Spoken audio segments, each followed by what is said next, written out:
What's up, everybody? Nick Sarnicola here, Forged by Fire, episode 18, coming to you from Hollywood, West Hollywood, with Dolvett Quince. We're going to get to that in just a second.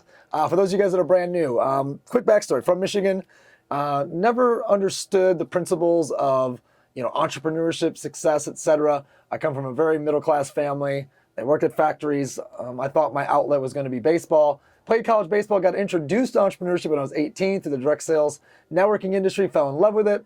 Made my first million at 25, bought the assets of that company when we went out of business. We built a company that did a couple billion in sales, and in that saw every success and every failure, every peak and valley that you can imagine on about a 15-year journey of a company. And if you think about, we filled up arenas, we lost leaders, we opened up countries that were successful, we did product launches that absolutely tanked.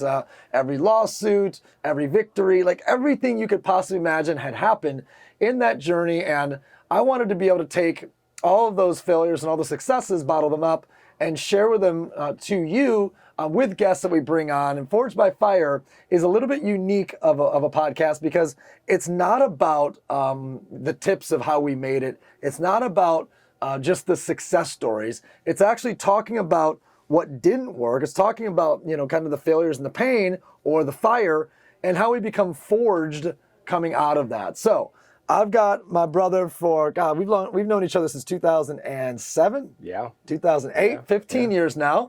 Yeah. We met in Atlanta, and you made your way to LA. So tell us your quick story, and then we're going to dive into the story. So where you're from, what's your upbringing? Tell us the goods. First of all, thanks for having me.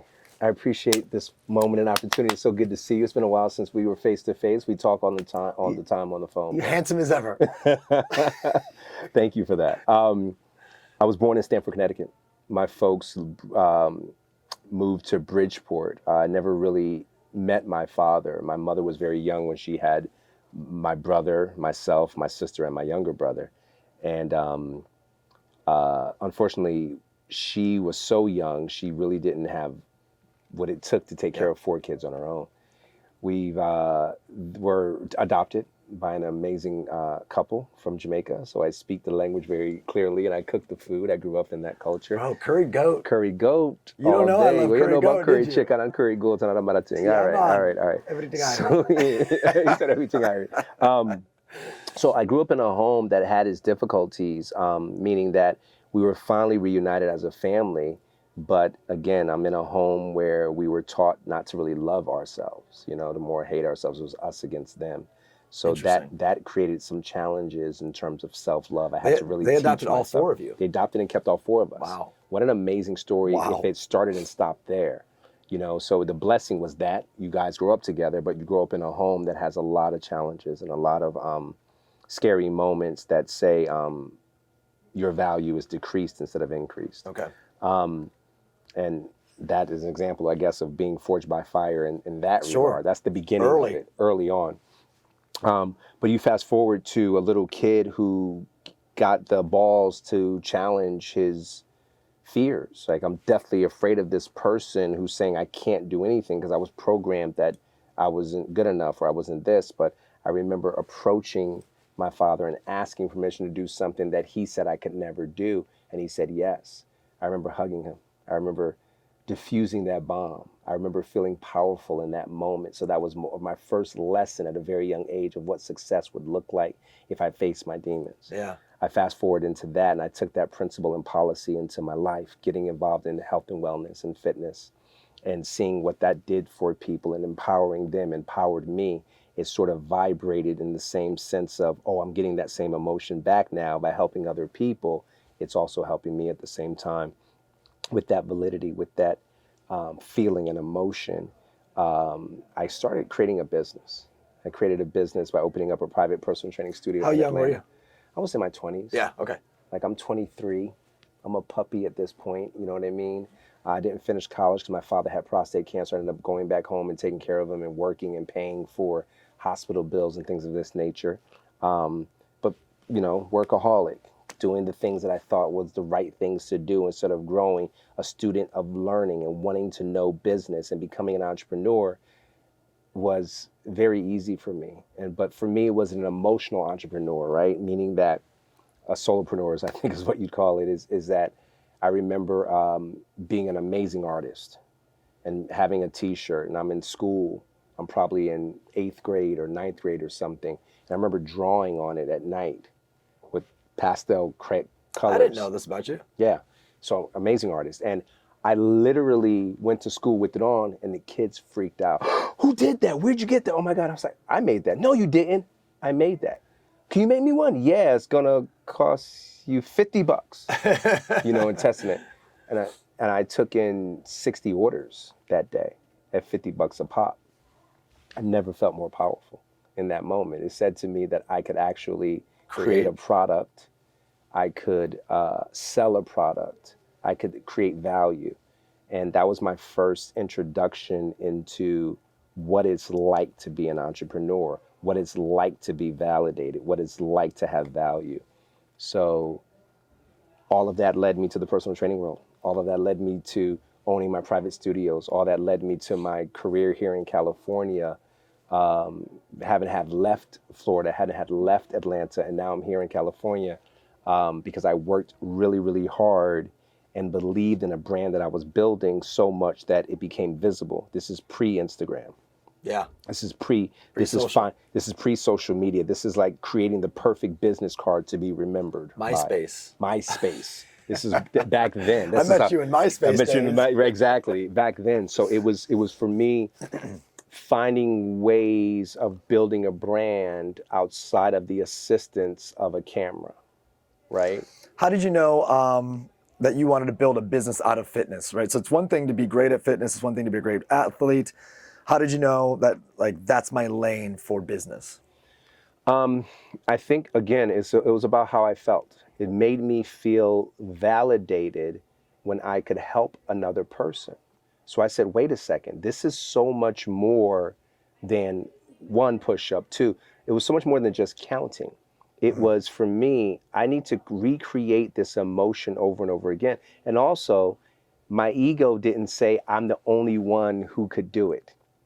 My ego said, spread everything that you know so you don't have to be the only one doing it. Which is the difference between a solopreneur and an entrepreneur. 1,000%. So you were leading other trainers. I was leading other trainers. I was giving away my IP, so to speak. Yep. I was saying, hey, I have 70 clients. I'm willing to give them to you if you let me teach you everything I know and you use my brand that I built. Yeah. Sure. Yep. I only have one client. Come on board. Roll them up. Roll them. And then 2 trainers working under me became 7. 7 became 14. 14 became 30.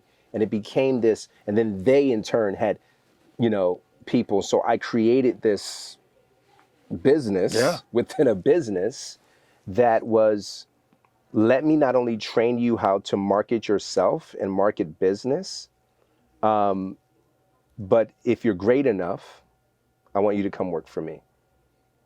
You can relate to that somehow. I got a feeling you can. Leadership. 1,000%. Leadership. So you're able to create a great company, get recognized for that, and specifically in the fitness world, because we're going to dive to that in just a second.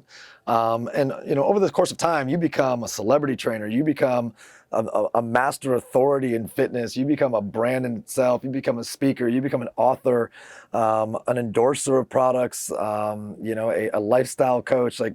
It doesn't stop there on that next 20-year journey. Is that not at all? Is that all encompassing? I know I've left other things out. Like you started the business.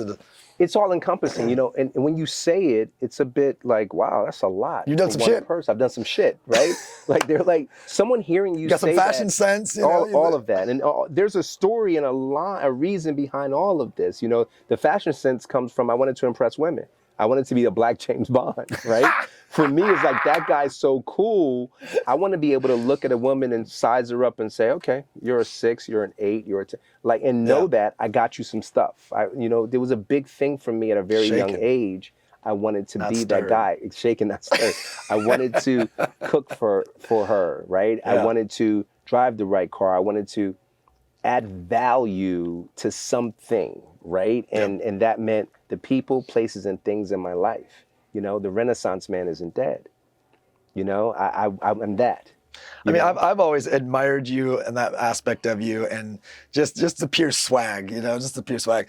Outside of like what you've done in business and what you've done in your lane, being one of the best in the world, and just the pure swag. I appreciate that. We're going to get off the James Bond here for a second. So there comes an opportunity that lasts at least 8 years, we'll call it. Okay. You tell me, you'll correct me. 8 years.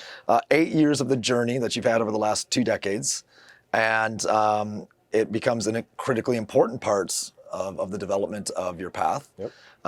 Tell us what happens. Tell us about the call, or does it go down in an interview, a call? I'm letting you. I met my gym, the one in Buckhead, and we are rocking. I mean, Janet Jackson's on the treadmill. I can go on a name. Boris Kojo's on the elliptical. I can go names and names, and I could and the energy in there, and the people, and the trainers. I'm in a great rhythm. Like, I handpicked all the design in my place. I remember driving somewhere and getting the brick because I wanted fresh brick on the walls as we were building this stuff up, right? I hired a specific carpenter, and I had a dream about what I wanted the front desk to look like. Nice. Right? So I pretty much made it look like a New York City loft, and I had that vision. So we were rocking and rolling. The phone ringing. The phone's not just ringing because NBC calls. The phone's ringing because Janet Jackson's trainer, who is my friend, who I helped, him do some stuff with her and train with her and stuff like that at my place, calls me and says, Janet is with Tyler Perry right now, and there's a part that he just wrote for on his show, House of Pain. They're looking for a guy who can act, good looking, and play a trainer. She said, what about your friend whose gym we're using, Tyron? And he called me and said, I'm like, stop playing around, bro. Like, Tyler Perry and Janet Jackson aren't talking about me right now. And he said, yeah, they are. They're going to call you. And sure enough, they called me. Wow. I auditioned. Didn't know this part of the story. I auditioned. I got the part. And I played a character. His name was Francois on House of Pain. And I did about 3 or 4 episodes on that show. Okay. That was the beginning of, I did a couple commercials. I did a couple commercials prior to that, but that was the beginning of me doing sitcom television, major network, all those other things. And so this began the trickle effect. Okay, I got you. By the way, I will be calling you Francois from this point forward. That's forward. Hilarious. Francois was supposed to be French, right? Here's the backstory to that. He was supposed to be a French guy, but I couldn't do a French accent that well, but I could do a Jamaican one. Oui, oui. I couldn't. So I auditioned, but I used a Jamaican accent. And because I flipped it, they freaking loved it. Which is, near Haiti. Nearish Haiti. It's like over here, but close, right? I got the part. It really just opened up my eyes because I remember doing plays growing up in school and things of that nature. So it wasned so far-fetched from something that I loved. So you had a flair for drama, theater. I took a lot of classes and already. So I was already in that mindset. The phone rings one day. Hey, NBC's calling. They want you to come to Hollywood or they want you to come to LA and audition for some show, Biggest Loser. I'm like, no ways. So I go there thinking like, I'm a big guy. Obviously they must have heard about my whole Tyler Perry story. They want me. I go to the Sheraton Hotel, right up here, not too far from here. And I walk in the hotel and there's about 25 other trainers, male trainers, and then some female trainers in the lobby. And I'm like, wait a second, these guys kind of look like me. Yeah. I go and I audition in a small little room and they loved me. I get a call back a couple hours later and they said, we've narrowed it down to 3 guys. You're one of the 3. Jillian Michaels vouched for one of the 3 guys. Okay. And she said, I remember seeing him in New York. He'd be great, da-da-da-da. And they just went on her word and they chose him. I went back to Atlanta. Hey guys, I didn't get it. Back to business. Let's keep rocking and rolling. Took an L. I took an L. I was like, you know what? Boom, done. It's over. Pack it up. Failure. What do I do though? I get a phone call a month later. Scooter Braun calls me and says, hey, we need a trainer to get on tour with us with Justin Bieber. I was gonna say, well, I don't know that name. Got you. Justin Bieber. Yeah. Would you be interested in doing it? Matter of fact, can you give us one of your trainers? Because you're going to be too expensive. I'm like, shut up. I just auditioned for This Biggest must have been the Loser in early DC. days of Beaver if they're worried about expense. 1,000%. He wasn't worried. He was being facetious. So I said, yes, I can do it because I just auditioned for Biggest Loser and I never got it. I didn't get it. So I'm already prepped to go away. Like I prepped myself to not be in my studio for a few months as is. He said, okay, let's talk. We negotiated a price and made it make sense for me to go away from my studio because I'm the head of the operation. And sure enough, I went on tour. Best and worst thing I could ever fucking do in my life. Oh, wait, stop right there. What was the best part? What was the worst part? The best part is I'm on tour. I'm seeing business at a very high level. Sure. Right? I'm seeing it done. I'm seeing the way Justin was poised and not poised, pressure and not pressure. I'm seeing huge multi-million-dollar deals done right in front of me, endorsement deals. I'm watching the way Scooter Usher's works. involved with that? So, No. Okay, so Scooter's the agent? Scooter's the manager. Okay, manager. Facilitator, creator, da-da-da-da. But I'm watching all these big major deals happen behind the scenes, like firsthand. You know, it's not just Justin has his own fragrance. I'm watching it go down and it happens, right? And so I'm learning a lot. Being on tour, sleeping on the buses, going from one city to the next, waking up the next morning, come up with plans and, you know. But the worst part was that no one took what I did serious. Yeah, I'll work out with you. Maybe I won't. You know, it was sort of this high school playing this person talking about that person. It was very Wild Wild West. There wasn't any structure from a guy who needed structure and add value and purpose to the thing. So needless to say, it didn't work out. Shit, the whole world of real fitness is structure. 1,000%. Like accountability, like all of the 80% showing the fuck up. and if they don't take it serious or take me serious, I don't see the interest in me even doing it. Yeah. Ended up coming back. And as I came back, I was probably home for a month and a half. NBC called back and said, hey, I think we made a mistake. I was like, you're fucking right, you made a fucking mistake. You goddamn right. Right? So they said, why don't you come back out? We'd love for you to audition again. This time I came out and it was just me. It wasn't the 25 other trainers. It's me. I'm a little bit more confident. I remember some of the guy. I remember the boom mic guy. I remember the producer, Joel. Now I'm coming into it a little bit more sure of myself because I'm a little bit more comfortable. The ice has been broken, right? Second date. I came in there and I killed it. I killed the audition because I'd been doing that audition every single day in my studios. I was lucky enough not to just build up people that came and worked out with me. I was also lucky enough to build up trainers to make them better trainers. So I was building business, building people, building clients, building physiques, building confidence. And I poured all that into, luckily enough, the camera was watching as I did what came very natural for me because at that point I was a 10, 11-year vet in doing it. It was amazing. And they said, you got the job. I got the job. I did the thing.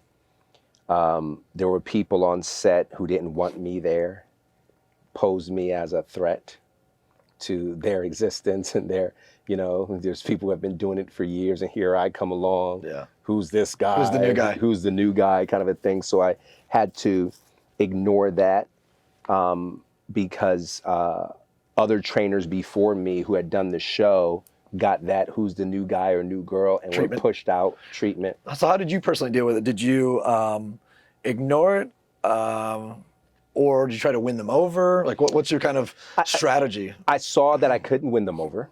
Okay. Because I did try to say, hey, let's be friends, but that wasn't an option. They were that protective of their brands and what they built and very childish in that regard. So I was like, okay, you're dealing with kids. Let me not make this about me. Let me make it about those 5 people that choose me.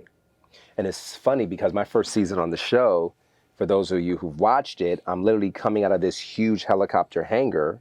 I got my red tight-fitted shirt on, and I'm walking out, and it was the battle of the ages. So there were 3 different age categories, kids in their 20s, 30s, and then 40 and above. Okay. Everyone needed to lose weight, but they parked a huge van in a dry desert lake a mile away from us. And their first day on set, these people who suffer with their weight had to run and then go to the trainer and land as a group to the trainer that they wanted to train with. It's myself, Anna Kournikova, and Bob Harper. So I'm saying to myself as this is going on, oh, I'm definitely going to be the last one. There's no question I'm going to be the last one. I'm standing next to Anna Kournikova. That's who I would have picked. Exactly. And I would have picked her too. And I love you. Right, exactly. I'm standing next to Bob Harper, who's done the show from the very beginning. Okay. They're not going to pick me. How many years in, sorry to interrupt, how many years in is the season you enter? I enter in season 12. Fuck, really? I entered into season 12 and it went to season 18. Wow, I didn't realize I was doing 2 seasons in the same year. So we shot back to back. What's peak season? So I have a reference, or do they have a reference? Oh, so peak season would probably be 8, 9, 10. Okay, so this is right as it's like at its biggest. Bada bing, bada boom. Okay. Right? And reinventing itself, new identity, you know what I mean? And so I came into it as it was here, but potentially on its way down, and it got a little bump. Yep. Does that make sense? Yep. So here I am in this dry desert lake, this bed, and dry desert, and the first group is coming. I'm seeing them, and sure enough, they go to Bob Harper. They're like, "I've been watching this show for so long. This is the guy I'm going to trust with my weight loss." Here comes the next group. It's the younger group, and they're running along. They're trying to encourage each other. I mean, these guys they're obese. They're big, and I'm watching them, and they're coming towards me. I can see them, and you can see the smoke from the sun coming off of the ground, if you will, sort of like Wild Wild West, you know what I mean? Sure. It's like that steam like coming off the runner. ground, right? You can see it in the distance and the sun glistening, and you see these group of 5 kids, and I say kids because, I mean, they're in their 20s, 21, 19, 26, no more than 26, and they're running. And I'm looking at them run, and I'm looking at Anna Kournikova, and I'm looking at them run, and I'm looking at Anna, and I'm like, okay, they're going to her, and I'm seeing, and they just turn and they come to me. How did I take myself out of it? As they were running, I said to myself, if you choose me, I choose you. I don't choose myself. I don't make this about, I'm Dolvett Quince and I'm on TV and the world's gonna love me. I'm gonna pour everything that I have in me into those 5 people who trusted me with shaping and sculpting their life. I'm here for a bigger purpose other than me. Overdo the work. So I tapped into things I would say to my other trainers and to myself psychologically. How do you be the best version of you? You be the best version by committing to a purpose. Separate the product from the person. The person is Dolvett. The product is how you help people, what you give the transformation. The transformation. So I tapped into the gift, not the visual. So you're in the game, you got your first team. Let's encapsulate, a 7-year run there. Sure. What were the highest of the highs? What were the greatest feelings? What were the greatest moments? Like some of the greatest moments were when I pushed people beyond what they thought they could go to, and they aligned with me and did it. When I was a firsthand witness of that click moment. Yeah. It's yours. It's not about just me convincing you, but I'm convincing you and you're convinced we're aligned. When I was able to see people not only transform their physiques, but transform their minds, go home and transform their families' minds and physiques, right? A lot of people think it's really about losing weight, the show. It was so much more than that. There's more weight on the brain than there is on the body. So Say that again. There's more weight on the brain than there is on the body. My gift was helping people take the weight off of their brain.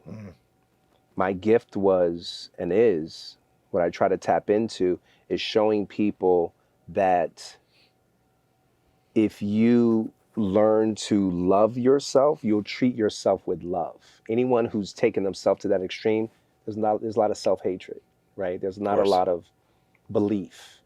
So if I could help, a lot of guilt, many different reasons, a lot of variations going on there, enablers, environment, genetics, whatever it might be. But if I can help you tweak your perception, correct habits, redirect, love again, like really love, then I'm doing my job. What's crazy is because you have a lot of people that are watching this that are leading sales forces or leading teams or leading organizations. And, you know, they think what they're doing is try to provide them with a sales skill or provide them with a closing ability, you know, and that's the how to work out, let's say, the weight of the body. And it's not the weight of the body, it's the weight of the brain. Like, a real leader realizes it's the mindset you're creating and the people you're leading is 80% of it. The 20% of it is the skill set. And there's a skill set that a leader needs to have, which is how I speak to you is completely different than how I speak to him. Right. There's a personality difference, and you know what I mean? Yeah. And I, as a leader, I have to know how could I be most effective when I speak to him and get the best out of him, right? What barriers has he created for himself that I have to break down or show him how to break down to get to his ultimate truth? And the same over here. And I have to be able, in my case, in that case, TV time, do that in a short time period. I have to do that pretty fucking quickly if I don't want any of them to leave. I don't want you to be the first one gone off the ranch and going home where you're on your own figuring things out. I want you to stay because I need time. I did more work off camera than I did on. What you guys saw is what you saw, but I literally drove to where they lived and spent hours with them creating trust. Reprogramming. Creating trust. One of the things I knew I had to do was tell my story and not just come in as a pretty authority. I can't, hey guys, this is what we're gonna do, this is how we're gonna do it, let's do some burpees, let's go. It was so more than that. Look. I've been through hell. I've been through fucking hell. Were you overweight like me? No, but I've been overweight like you. I've been heavy. Yeah. I've been suppressed. I've held on to a lot of calories. But I learned how to put myself on a proper diet. I learned how to manage through my misery. I've learned how to love myself despite what I was taught, despite my enablers. And all those tools that I have, I'm gonna give to you. This is my story. And I'm gonna give you my story so that you can make parts of my story your story. Which one was your favorite story? Or who, or? I have to go to Elisa Rambo. Okay, and what was? Elisa Rambo was season 12 or 13 for me. I don't remember which one. It's probably 12. Lisa saw me on the show, so she was all smiles by the time she got to the show. She was like, oh, I want Dolvett, I want to train with Dolvett. Lisa was amazing, married 3 or 4 kids, I don't remember anymore. And Lisa was so dedicated because anything I said her to do, she had already said yes before I asked. There was no convincing needed. She was, whatever you want me to do, I'm going to do it. She was there to change her life. She was there to change her life. She was focused and dedicated. She wanted it for herself more than I wanted it for her. And that's hard to do. That's rare because I know I want a lot from people I work with. I expect a lot. She expected more. The beauty in her story is she didn't make it all the way to the end. When we there was an obvious bond. Everyone saw it with me and her. I was like a pet of mine, not like a pet love of mine. Yeah. There comes a part in the season where, like episode 8, all the people the trainer you've been working with now gets shifted. Now you have to go work with Bob or work with Jillian or work with Anna and work with me. So you don't get to, that's just part of the gameplay of the show. She ended up working with Bob and she ended up going home. But she stayed in touch with me. Maybe it was via email or whatever. She just tapped in and she did her thing. What was your favorite moment you spent with her? Like something like the most emotional moment? That's a great question. I had a few of them with her. I think one of the most emotional moments was when she was about to go home and she was crying and she said that I might be done here, but I'm not done in my life. Yeah. I'm not done. So much when she went home, she helped her mom lose 60 pounds. She helped her kids lose weight. She stopped doing her job and opened up a gym in her community and helped about 100 and some people transform their lives. She lost 100 plus pounds. Her husband did the same thing. So she became this transformative authority, and she applied everything that she learned and she gave it back. Ripple effect. Ripple effect. It wasn't, and there's been stories that the opposite happened, where everyone who did the show, or not everyone, some people did the show, they went back into the environment that led them there in the first place, and they gained all the way back or more. So environment won. The environment They won. weren't able to influence the environment. I've had more stories like that with individuals that I worked with that I've kept the weight off, because I unlocked that the weight on the brain part more so than the weight on the body. And the way that it happened for them was 100% based on the fact that they gave back what they learned, right? That's the best quality anyone can give. You want to win? Give. See how much you get back. That's how you win. You know, all the dozens of times that we've sat and talked, this is the first time it's really dawned on me that I wonder how much I have overlapped with your clients through my company. 1,000%. I mean, we had dozens of Biggest Loser contestants. What a juggernaut. Icons in our company. I never thought of me like, wait a second, did Dolvett train you? Like, I never thought. Yeah. Your company overlapped. There were several other companies that, for whatever reason, Biggest Loser was this. I mean, your company was a juggernaut. Don't get it twisted. Your company's massive.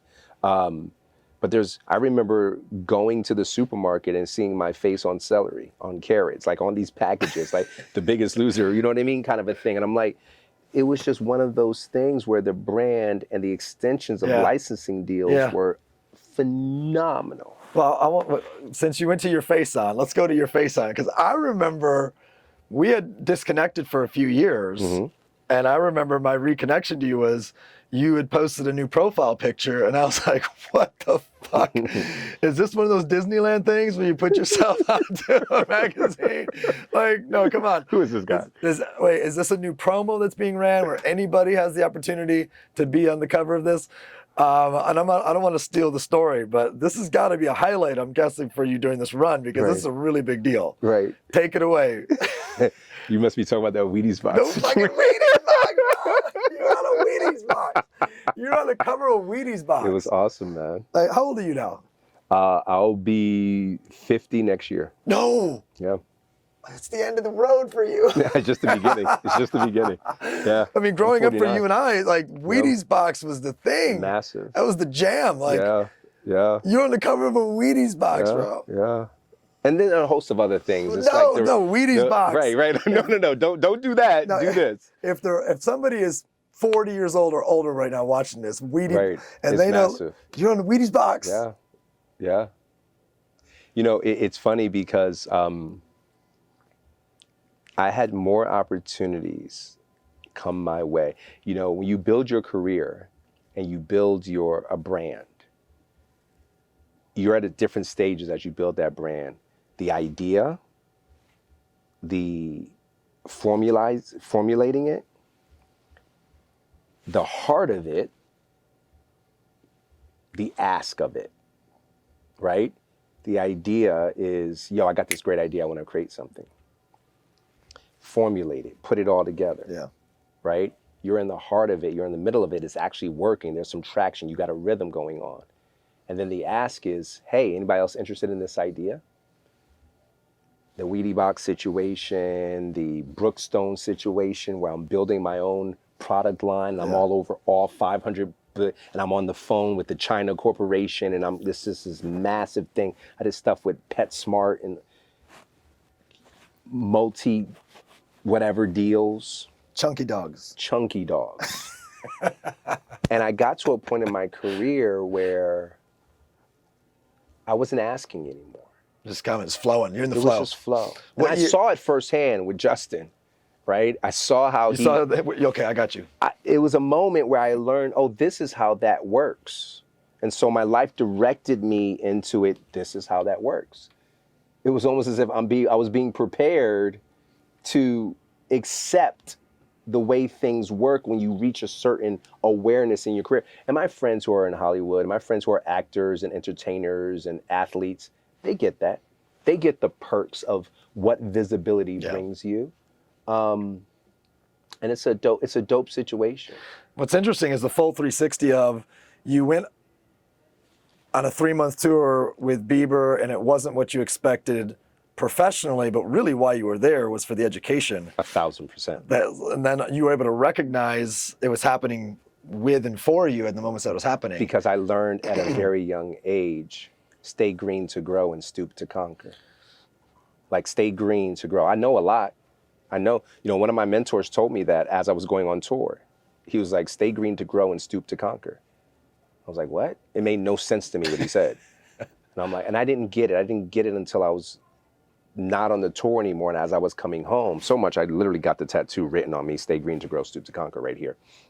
Which means just because just stay a little humble and learn. You know it all. Yeah. Don't be a know-it-all. Even though you may have all the answers, you may know exactly what to say and do, but stay green in order to grow. Stay willing to know something else, right? And then stoop to conquer. You don't have to be on top. You don't have to bogart it. Just kind of, just stay in this position. And you will come out on top. And so that lesson for me in the whole Justin era was to do that. Like, learn. You may not be able to apply your gift or your reasoning why you should be here, and I wasn't able to, but that's not what it was for. It was designed to educate me for my future on how to handle different things because they were on their way. Yeah. And I didn't know it at the time. And it's easy to see when you hear the whole story right now. It's like, oh, geez, it's obvious. Yeah. What was the peak of the flow? So when you think of, like, when athletes talk about, like, I was just in the zone, what was the peak of the zone for you? What year? What's getting the first season out the way was a feather in my hat. Yeah. The second season was all flow. I was starting to understand scheduling and punctuality and hard work at a very hard level. A lot of people think, oh my God, you got it so good, you're on TV. They may not realize the hard work that it takes, the sleepless nights, the first night waking up at midnight, filming till 4 or 5 a.m. just to turn around and go back to sleep, to be back at work at 3 o'clock in the afternoon. Yeah. All that stuff was like, okay, yeah, but you have to do certain sacrifices like that. Time, schedule, smile anyway, figure things out, separation from family, separation friends. from family, friends. I had to literally let go my business, which is a whole nother story. I created this mom situation, what I call meeting of the minds, bringing in my LA Now family to meet my Atlanta family, merge the two together to help me.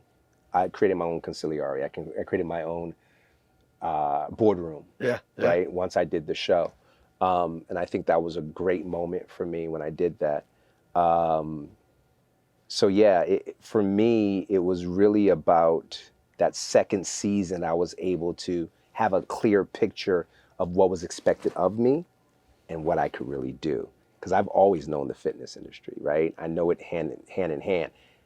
And I know it in a way from a futuristic perspective, meaning that I had ideas of Peloton before it was Peloton, right? I had ideas of Mirror before it was Mirror, and literally verbalizing those things, and still other ideas that I have now that we've discussed that's going to be, change the industry, God willing, knock on something. So yeah, it's just about applying what you know, never really turning off that entrepreneurial mind, but you're in a very sweet spot of where things are coming to you, and you've created being an authority in the space of something that you truly love. So you're running, seasons are working, everything's great. Book deals, endorsement deals. Wheaties! We're rocking, brother. Wheaties! We're rocking. And then what happens? Meeting, phone call? Where let's head to the fire. And this is like, it's different than, I would say, like in business, where sometimes the fire can start and then it's like a slow burn and it's like, oh, it's getting bigger and bigger and bigger. Like in a scenario like this, like it's within a phone call. Sure. It's like, it goes from 0 to 100. Sure. Walk me through it. My second season on the show, I got a bunch of people together. Again, I said the Atlanta people, along with the LA people. I flew my manager, my social media director, my friend and accountant, Kelly, down to meet, my friends, Sarah Blakely, Jesse Itzler, Mitch Free, Justin Epstein, Justin Anthony, people that I loved in Atlanta and got them all together and said, if you were me and I were you on this huge platform in a business that's a multi-billion-dollar business, health and wellness, what would you do and why? So I took everyone out to dinner, took them all, brought out a whiteboard at a brunch. And one of the things that came up was like, what's giving you the most headache? And I would say, the gyms. The fact that my private studio I'm on a different time zone, Yeah. you know what I mean? It's like, well, why not get rid of it? Are you crazy? It's my baby. It's my baby. I'm literally on a fitness show and I have, like, it makes sense. And I remember Jesse saying to me, do you want to train 400 people or 40 million? I said 40 million. Then get rid of the headache. And the minute I did that, it offered me a clearing to focus on a bigger purpose. Yeah. And so now I'm rocking and rolling. It's a great question, that contrast right there. Right? It's like, and so I got rid of the gyms. I got rid of it, studio. That being said, here comes the fire. Because as we're getting closer to season and we get a phone call that they're not picking up, and you can kind of feel it, like it's almost like the second to last episodes or seasons. Jillian Michael makes her way back. Anna Kournikovas out. She probably only did one season anyway. They asked Jillian to come back and she's been in and out the whole time. She comes back that season, comes back a second season, which ended up being her final season and our final season. They said the show's not around anymore. I turned down in a phone call or a meeting? In a meeting. Both. It was a little bit of a phone call. So you could feel the vibe. You could feel the vibe, and you could feel the energy, and you knew then that it was over. Yeah.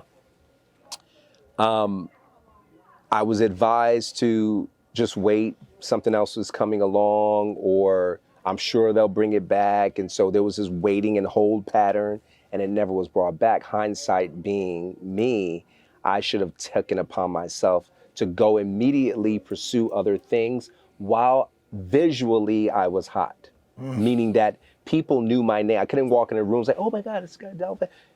And I allowed too much time to go by, a year and a half, 6 months off camera is really 2 years. Dog years. Is dog years, right? 42 months. 1,000%. So that was 85, 90% of my income. So when that happens, I get in that fire. Fuck. I'm like, now what do I do? Take me to the meeting. I want to dive into this in more detail. You can sense it. What were some of the things that were said? Cues to you leading up to it where you're like, uh-oh, I think we might be coming to an end here. And then some of the stuff in the location on the ranch were being pulled out. They were downsizing some of the equipment, right? We would do integrations with various companies, Subway, Jenny O Turkey. They would pay for time on an episode, seeing people. And so they would pay hundreds of thousands of dollars to get those endorsements weren't happening that season, which is unusual. Okay. Like, that's something we did every single season. So they knew what we were learning, which is we're not getting funded for this stuff anymore. We're not, you know what I mean? The end is near. The end is near. And when you get to the meeting, do they just rip the Band-Aid off fast? Is it like an opening sentence, hey, we got bad news, or No, it was more of a gradual thing. I think that's what created the holding pattern. It was like there's a good chance Good point. You did say that. There's a good chance that, right now we're taking a pause. We'll get back to you. We're talking to lawyers. We're talking to. So you were optimistic. 100, rightfully so. Awesome. It wasn't like, hey, we're done. Right. See you later. It was more, let's see what happens. And so I played that let's see what's happening game. Now, for me, having had experience, at that point, I did about 12 commercials. I did about 2 or 3 sitcoms. I was already doing The Biggest Loser, which is a combination of two things I love, both television and fitness. How many total episodes? I don't know the exact number, but you got to keep in mind, it's like a lot. More. How many episodes? More than 100. How many episodes you got? How many episodes? A lot. A lot. A lot. How many episodes you got? A lot. No, a lot. Back in the fire. Right. So it was one of those things where I could have done more of the things I loved. I could have done hosting, which I love to host television shows. And you're great at it. You know what I mean? And I think that's now, fast forward, where I started doing podcasts and I started, audio and voiceovers and things of this nature, where I started diving now back into acting again and doing the things that I love. How long, I apologize, but how long between you giving up your gym and them pausing the show? What's the years? Okay. 4 years. So did you, when the show ended, did you have any regret, like, shit, I wish I still had that to fall back on? Or to some degree, it was such a headache, and I had trainers stealing money and stealing clients. So in one way, yes, it's like breakups suck. Yep. But there's also benefits there too, because it adds a clearing and an opportunity to win on the other side. And I was doing bigger, broader deals, right? Yep. As opposed to micromanaging individuals. Yep. So did I miss it in a way? No. In a way, yes, because I could have leveraged so much more and did franchise deal. Like, you have 20 gyms now, because those are trainer Dolvett Quince is now opening up. You follow what I'm saying? There could have been a business opportunity there where I could have tripled net worth. I had an opportunity where this guy came to me and said, I've been watching you on the show for a while. And he was a money guy, like he worked at Merrill Lynch or something like that. And he was inspired to create an app where it was sort of like an audio coach, because he was at a soul cycle class, for example, doing a class, and there's something about the cadence of the music. And he said he saw in my episode and heard my voice sort of guiding people along, but the music got a little lower. My voice got a little higher. My voice is in your headphones on the app, and I'm saying to you, push a little harder, right step, left step. And I'm guiding you as you're on a run at the beach. I'm guiding you as you're on a treadmill. I'm guiding you as you're lifting weights. I am your voice and it was the one thing NBC said no to.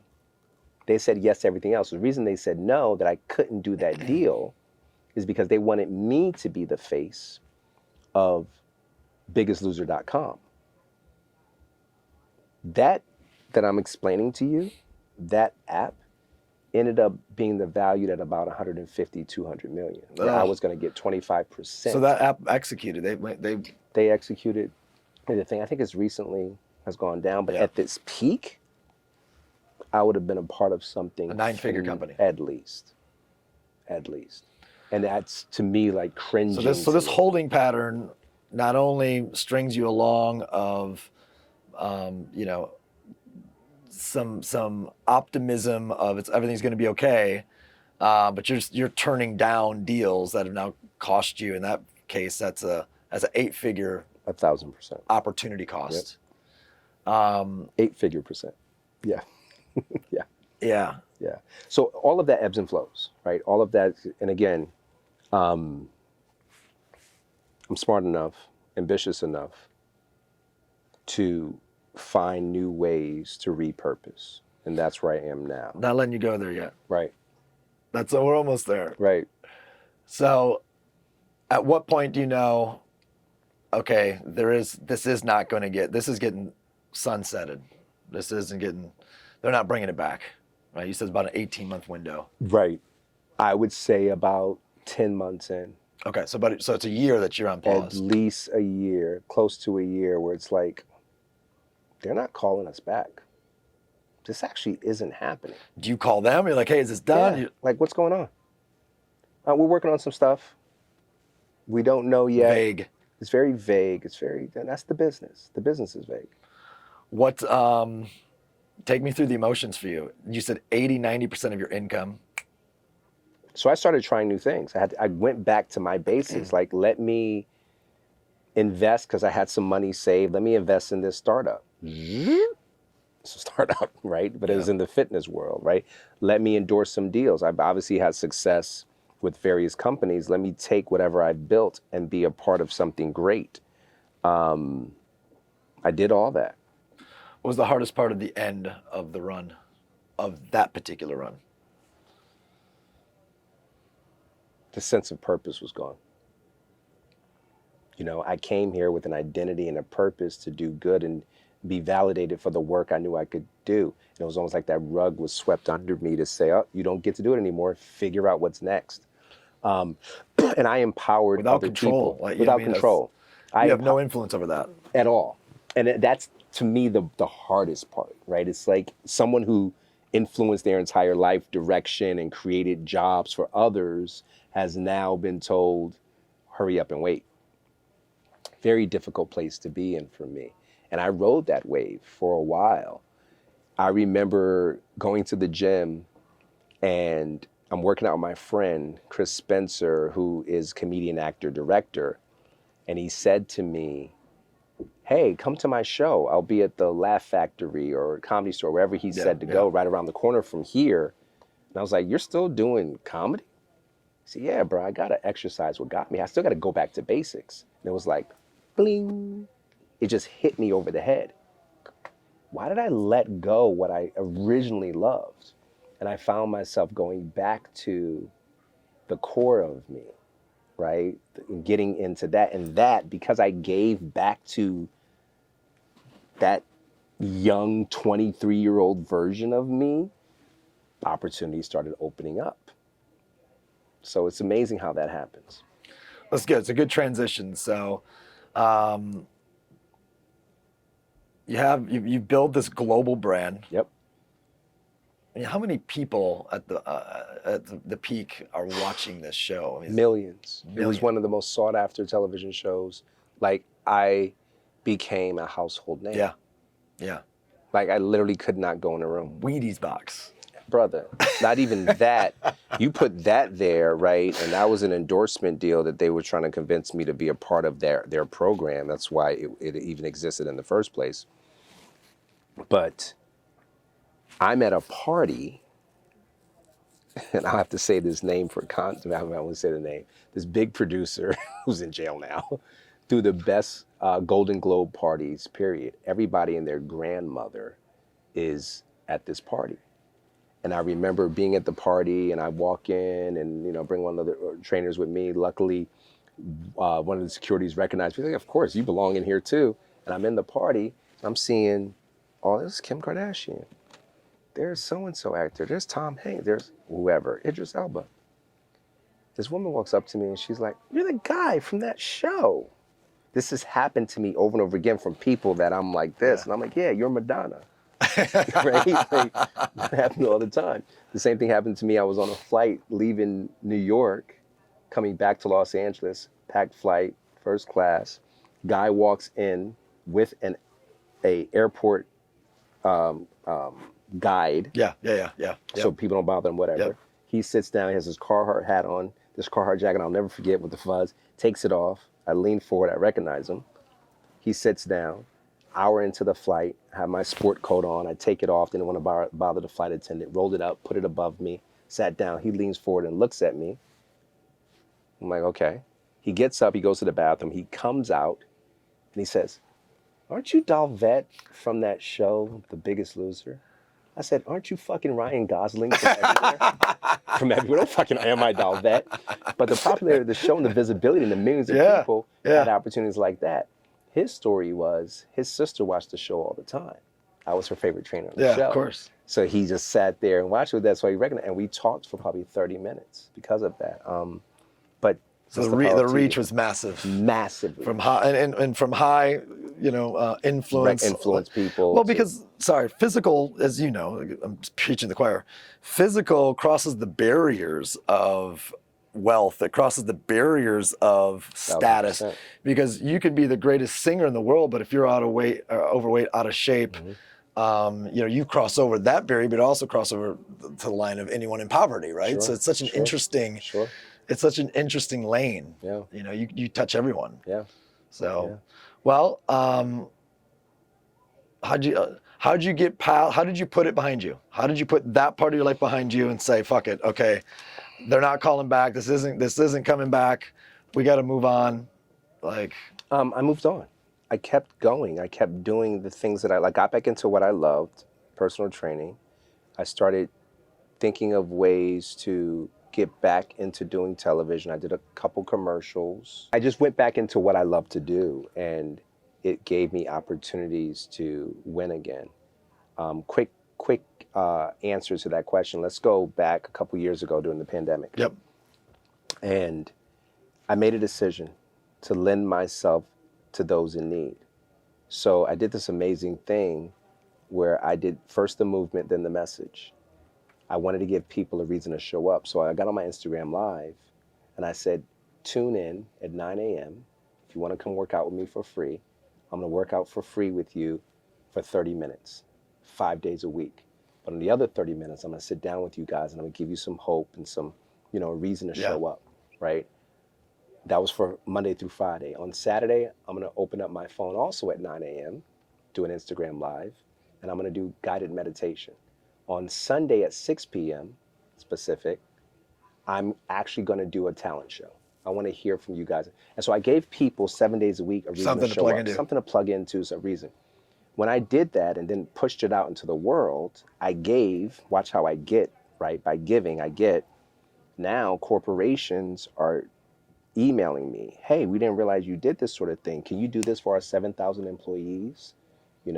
Can you do this for our 4,000 employees? And so now I'm creating this business because I gave time away. So again, tapping into what I love and to do, it created a sense of purpose again.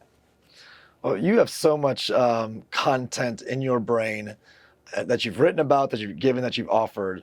Shifting to, kind of the audience that's watching, solopreneurs, entrepreneurs, sales professionals, your wheelhouse topic, like the best 3 things that you would love for them to understand or know. Like, you got to understand this, you got to believe in this, you got to practice this. What are they for you? And it doesn't have to be 3, it could be 2, it could be 4, whatever you want to do. The first thing I would say is belief isn't enough without action. You can believe all day, but you got to get up and put something into that belief. Don't become somebody who believes and just talk. Become somebody who believes, talks, walks, and lives it, first and foremost. Secondly, I would say, don't go at it alone.